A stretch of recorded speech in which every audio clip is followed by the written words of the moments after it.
আসসালামু আলাইকুম। আজ 25শে মে 2025 রবিবার। আজকের সংবাদপত্রের প্রধান প্রধান খবর নিয়ে হাজির হয়েছি আমি আনোয়ার বাবু। প্রথমেই দেখে নেওয়া যাক আজকের পত্রিকা। আজকের পত্রিকার অন্যতম খবর হচ্ছে ভোটের রোড ম্যাপ চায় সব দল। আসুন সংবাদটির একটু ভেতরে ঢুকি। সংবাদে দেখা যাচ্ছে দেশে বিরাজমান পরিস্থিতিতে বিএনপি, জামায়াতে ইসলামী ও জাতীয় নাগরিক পার্টির সঙ্গে বৈঠক করেছেন অন্তর্বর্তী সরকারের প্রধান উপদেষ্টা অধ্যাপক ডক্টর মোহাম্মদ ইউনূস।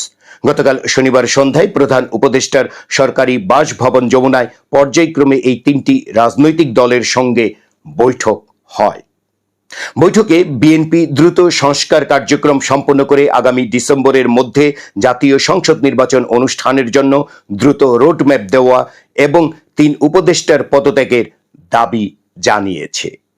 জামায়াতে ইসলামী চেয়েছে নির্বাচনের পাশাপাশি সংস্কারের রোডম্যাপ, আর এনসিপি চেয়েছে জুলাই গণহত্যা বিচার, সংস্কারের জুলাই সনদ ঘোষণা এবং গণপরিষদ ও আইনসভা নির্বাচন, এই তিনটির সমন্বিত রোডম্যাপ। আরেকটি সংবাদটি হচ্ছে গতকাল একনেকের বৈঠকে উপদেষ্টা পরিষদের সিদ্ধান্ত হয় দায়িত্ব পালনে বাধা এলে সব জনসম্মুখে জানাবে সরকার। আর পরিকল্পনা উপদেষ্টা বলছেন প্রধান উপদেষ্টা বলেননি পদত্যাগ করবেন, অন্যরাও থাকছেন। এবার আরেকটি সংবাদটি হচ্ছে সার্জিস আলমকে আইনি নোটিশ। এবার একটু ভেতরে ঢুকি, দেখি কি আছে।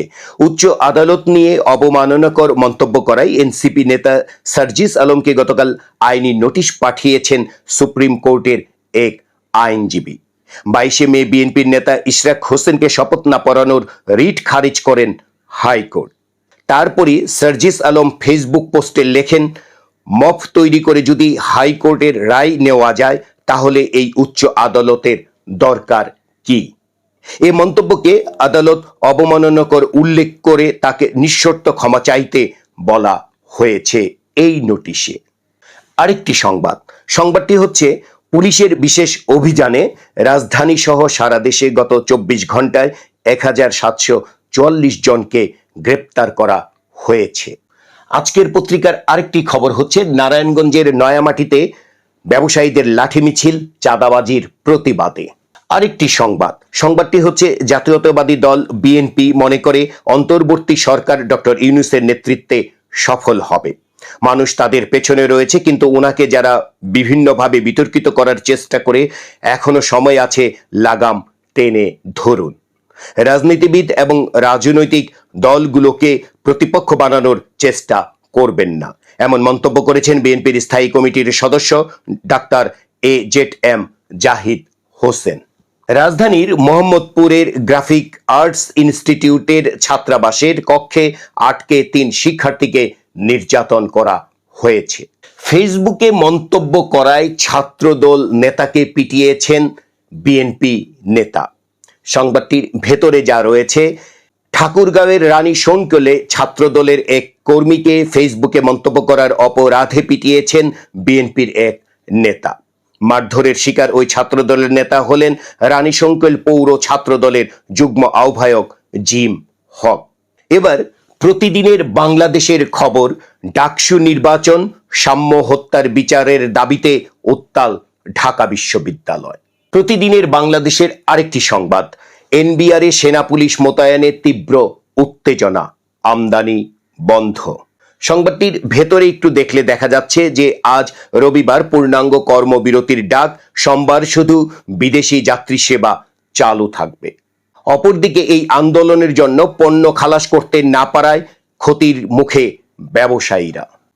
অন্যরকম খবরটি হচ্ছে থাইল্যান্ডের রাজার নাম মহা বাজিরা লঙ্কর্ণ, অথচ পরিচিতি তার সম্পদের বিশালতার জন্য। অমিত ব্যয়ের অভ্যাস, সোনায় মোড়া জীবনযাপন, বিলাসবহুল গাড়ি আর ব্যক্তিগত বিমানের বহর সব মিলিয়ে তাক লাগিয়ে দিয়েছেন বিশ্ববাসীকে।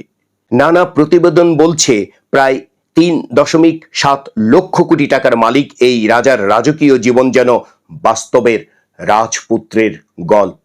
বিএনপির স্থায়ী কমিটির সদস্য নজরুল ইসলাম খান বলেছেন, সব সংস্কার এই সরকারের দায়িত্ব নয়। প্রতিদিনের বাংলাদেশের আরেকটি খবরে দেখা যাচ্ছে ইশরাকের শপথের দাবিতে ফের নগর ভবনে অবস্থান। গতকাল প্রধান উপদেষ্টার সাথে বৈঠকের পর জামায়াতে ইসলামের আমির বলেছেন, সেনাবাহিনীকে বিতর্কিত করলে দেশ বড় ঝুঁকিতে পড়বে। ইত্তেফাকের অন্যতম খবর হচ্ছে যুক্তরাজ্যে সালমান এফ রহমানের ছেলে ও ভাতিজার 1479 কোটি টাকার সম্পদ জব্দ। ইত্তেফাকের আরেকটি খবর, প্রেস সচিবের ব্রিফিং, ডিসেম্বর থেকে জুনের মধ্যে নির্বাচন। যুগান্তরে দেখা যাচ্ছে একটি সংবাদ, চানখারপুল হত্যাকাণ্ডের মামলায় চার্জ গঠন, গুলির নির্দেশদাতা শেখ হাসিনা।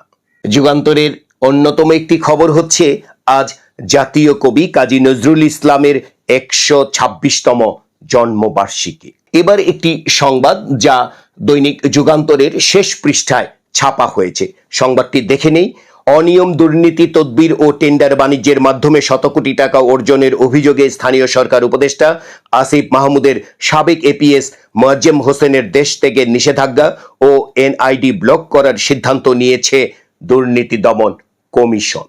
সমকালের একটি সংবাদ হচ্ছে বাস চাপায় প্রাণ গেল দাদি নাতির। সংবাদটিতে যা আছে, বগুড়ার মহাস্থানে যাত্রীবাহী বাস চাপায় দাদি ও নাতি নিহত হয়েছেন। গতকাল শনিবার সন্ধ্যায় মহাস্থান মাহিসওয়ার ডিগ্রি কলেজ এলাকায় এ দুর্ঘটনা ঘটে।